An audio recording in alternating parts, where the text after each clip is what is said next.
السلام علیکم۔ International relation کے لیکچر میں آئیڈیلزم ہم پڑھ رہے تھے۔ لاسٹ ویڈیو میں ہم لوگوں نے ہاف لیکچر کیا تھا۔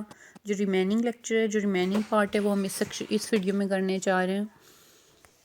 یہ تو ہم لوگوں نے اس کی ٹائپس کی ہیں، اس کے ساتھ ساتھ ہم لوگوں نے یہ بھی دیکھا ہے کہ ان کے پروپوننٹس کون کون سے ہیں۔ اب اگر ہم لوگ اس پہ ریسرچ کرنے بیٹھتے ہیں تو ہم لوگ دیکھتے ہیں کہ کہیں پہ لکھا ہوا ہے کہ پلیٹو جو ہے وہ ہی از دا فادر آف آئیڈیلزم، کہیں پہ لکھا ہوا ہے ایمینول کانٹ جو ہے وہ ہی از دا فادر آف آئیڈیلزم، کوئی ووڈرو ولسن کو آئیڈیلزم کا فادر کہتا ہے جو ماڈرن آئیڈیلزم ہے اس کا۔ تو اس طرح مختلف کانسیپٹس ہیں، مختلف ریسرچز ہیں۔ اس کے مطابق ہم لوگ دیکھیں گے اب ون بائی ون کہ ان کی کیا کنٹریبیوشنز ہیں۔ ہم لوگ سیپریٹلی ان کو بریفلی بلکہ دیکھیں گے کہ ان سب نے کس طرح سے آئیڈیلزم کو ڈیفائن کیا، ان کے نزدیک آئیڈیلزم کیا ہے۔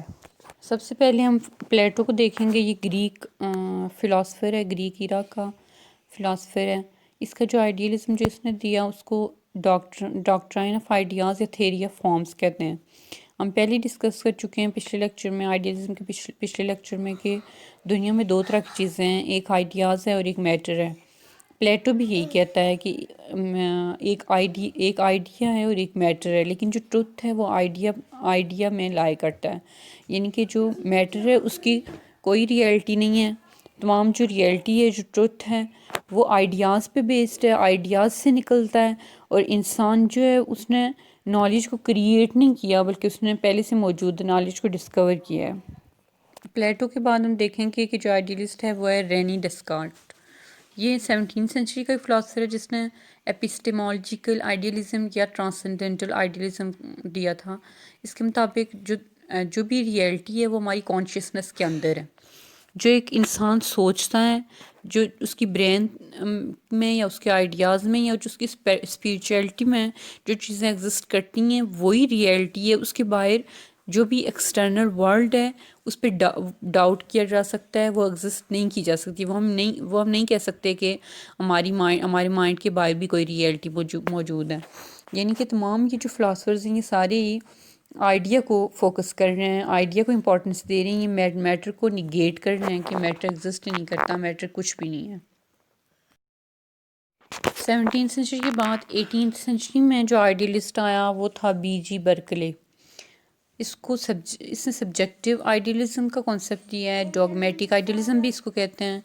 18 سینچری میں فادر آف آئیڈیلزم برکلے کو کہا گیا ہے، اور اس نے بھی آئیڈیا کو امپورٹنس دی ہے۔ اس نے کہا ہے کہ جو ہماری پرسیپشن ہے، جو ہم چیزیں پرسیو کرتے ہیں وہی نالج ہے، جو ہم چیزیں نہیں پرسیو کرتے وہ ہم نہیں کہہ سکتے کہ اس چیز کو ہم جانتے ہیں یا وہ نالج نہیں ہو سکتا۔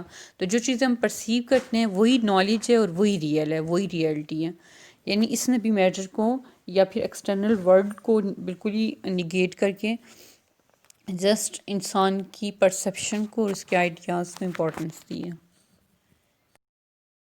18th سینچری میں ایک آئیڈیلزم کی ٹائپ سامنے آئی جس کو جرمن آئیڈیلزم کہا گیا، اور بعضوں کے مطابق جو اصل آئیڈیلزم کا سٹارٹ ہے وہ ہوتا ہی یہیں سے ہے۔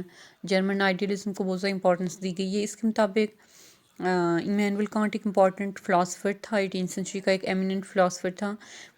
وہ کہتا تھا کہ mind is not tabula rasa. Tabula rasa کا مطلب ہوتا ہے کہ ایک بلینک سلیٹ، یو کین ایک بلینک بورڈ ٹائپ کے جس پہ کچھ بھی لکھا جائے، جس میں کچھ بھی انٹر کیا جا سکے، بالکل بلینک پیج کی طرح ہو جو۔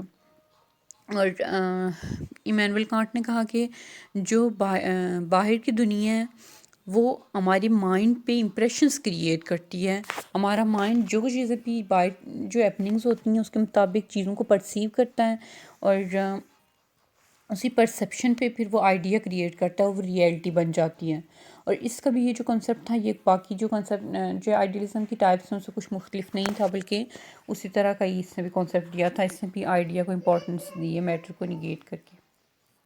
اس کے بعد 19 سینچری کے سٹارٹ میں ایک آئیڈیلسٹ سامنے آیا، جے جی فچ، اور یہ بھی ایک آئیڈیلسٹ تھا، یہ بھی آئیڈیا کو امپورٹنس دے رہا تھا، یہ بھی آئیڈیا کو کانشیسنس سے ریلیٹ کر رہا تھا، لیکن اس نے کہا کہ آئیڈیا جو ہے وہ اس کی ایک الگ سے فاؤنڈیشن ہے، اور ریئل جو ورلڈ ہے وہ اس کی فاؤنڈیشن نہیں ہے، بلکہ consciousness and real world are two different things. اور اس کی اس نے یہ جو ٹائپ دی آئیڈیلزم کی، یہ بہت زیادہ ایکسپلین نہیں ہوئی ہے. یہ آئیڈیلزم کا جب ہم کرٹیسزم دیکھیں گے تو ہم دیکھیں گے کہ یہی اس کا مین پرابلم ہے کہ یہ بہت زیادہ اوور لیپنگ ٹائپس ہیں اس کی جو ٹائپس ہیں ان میں بہت زیادہ ڈسٹنکشن ہے ہی نہیں. یوں لگتا ہے کہ سب ٹائپس میں ہم لوگ سیم ہی باتیں پڑھ رہے ہیں، سب ہم لوگ فلاسفرس کی سیم ہی تھیریز پڑھ رہے ہیں. پھر 18th سینچری سے مڈ 19th سینچری تک جو ایبسولیوٹ آئیڈیلزم کی ان کا جو کانسیپٹ تھا وہ ہیگل نے دیا تھا.